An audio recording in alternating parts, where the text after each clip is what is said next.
Oftentimes you hear from the right that there's a war on our schools or a war on education coming from the left. They say stuff like they're trying to do woke indoctrination of our kids and trying to confuse our kids with gender ideology. You've heard these things time and time and time again. But what they don't tell you is the right is engaging in a war on education, and it is even more brazen and more over the top than you could ever imagine. Even I was floored when you read the text of this bill. So look at this here. Republicans in Ohio have introduced a bill that would require state colleges and universities to guarantee that they will refrain from endorsing, opposing, or commenting on, quote, any controversial belief or policy, including the idea that climate change exists. You're going to say we can't discuss controversial ideas in a school? First of all, everything is controversial to somebody. It doesn't matter how common sense you think that belief is. It doesn't matter how widespread you think a belief is. Everything is controversial to somebody. That's point number one. Point number two is, even if you're talking about genuinely controversial ideas, the exact place to have those debates and discussions is in a classroom. And if you're talking about something that's a controversial idea that is genuinely bad, well, then it should be relatively easy to defeat in the realm of ideas. It doesn't take too much thought to surmise why slavery is evil, for example, right? These are the conversations that, okay, here we go. Look at this. Controversial belief or policy means any belief or policy that is the subject of political controversy. Everything is political, from when you wake up until when you go to sleep.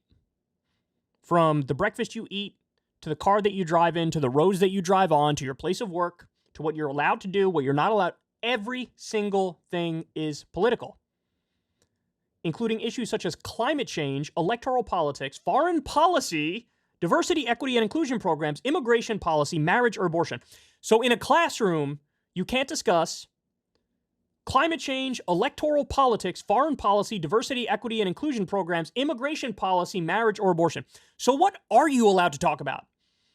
Is it literally just like mathematics?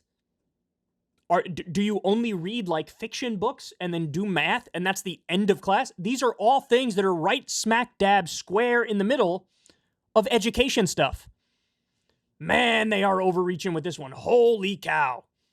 Holy cow. Affirm and guarantee that it will not endorse, oppose, comment, or take action as an institution on the public policy controversies of the day or any other ideology, principle, concept, or formulation that requires commitment to any controversial belief or policy, specified concept, or specified ideology, although it may endorse the Congress of the United States when it establishes a state of armed hostility against a foreign power. So in other words, you're not allowed to talk about anything controversial, but if there's a war that the U.S. wages, you're allowed to blindly support that. So you're not allowed to speak against it, but you are supposed to speak in favor of it. Guys, I cannot imagine a situation where there is more indoctrination than what you're reading right now. All of this is trying to indoctrinate your kids into being blindly patriotic and obedient little worker bees. That's what this is about. This is how they view school. They don't view it as a place to gain knowledge, to get an education, to expand your horizons and expand your mind. They view it as a little indoctrination factory as they pretend like they are not indoctrinating. How can you say all foreign policy discussions are out the window? Unless we do a war, then you're allowed to suck us off and tell us it's brilliant.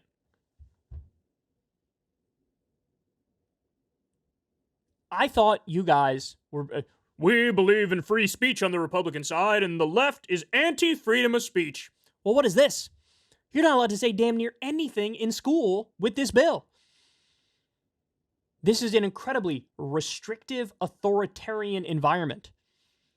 They want to make everybody have the exact same beliefs in lockstep, and those beliefs are in line with the Ohio Republican Party. Now, by the way, my guess is if you question climate change, they're going to be like, oh, that's totally allowed. But if you say it's real and show evidence, they'll go, that's not allowed, that's political. If you say things I don't like, it's political. If you say things I do like, it's just correct. This is how they're functioning. This is how they're functioning. This is a chilling environment that they're creating in our schools. Ironically, as they pretend like, oh, the left is making it impossible in our schools, they sincerely believe that teachers are brainwashing kids to chop off their dick and balls and become trans. Like on a casual Tuesday, little Billy walks in and the teacher's like, Billy, are you sure your name isn't Sandra? Here's the scissors. Go chop off your wiener. This is the fantasy land they live in. And this is the end result in terms of legislation. This is what they want to do. This is astonishing, man. So they want to ban school from educating people and discussing interesting and controversial topics and being political at all, even though everything is political. But don't worry, I'm sure there's going to be 17,000 videos from Dave Rubin and Ben Shapiro and his ilk about how this is authoritarian and this goes too far and this stifles free speech. Oh, wait. No, there won't. Because they don't get to beat their pro-Republican tribal drum about how Democrats are the authoritarians and Democrats are the unreasonable ones. You know, this is quite possibly one of the most unreasonable bills I've ever seen in my entire life. They won't make a peep about it. And that's how you know they're dishonest. All right, there we go. That's the show, y'all. As always, I love you. You know the drill. You know the deal. Everybody click like, click subscribe, click that little bell icon so you get a notification every single time a video drops. That really helps us subvert the YouTube algorithm. So I truly, truly appreciate it if you click subscribe and click that bell icon. Remember, you can always support the show on Patreon, support Crystal Kyle and Friends on Substack, or you could tip on YouTube, link in the video description box below. I've never had a conversation with an advertiser. I'm very proud of that fact. You guys make that possible. You guys make that possible. I don't know if there's any other show that's gone over a decade in this format without talking to advertisers. So I wear that as a badge of honor, and it's all because of you guys. So that's all I got for you. Remember, you can listen to the full audio version of the podcast on Spotify. Everything's always available there if you want to go all in one shot as opposed to video for video on YouTube. And that's it, man. I'll talk to you guys tomorrow. Everybody have a great rest of your week. Hey, y'all, do me a favor and like and subscribe. It helps out big time in the algorithm. Click the bell as well for notifications when videos drop. And watch that video on screen right now. You know you want to.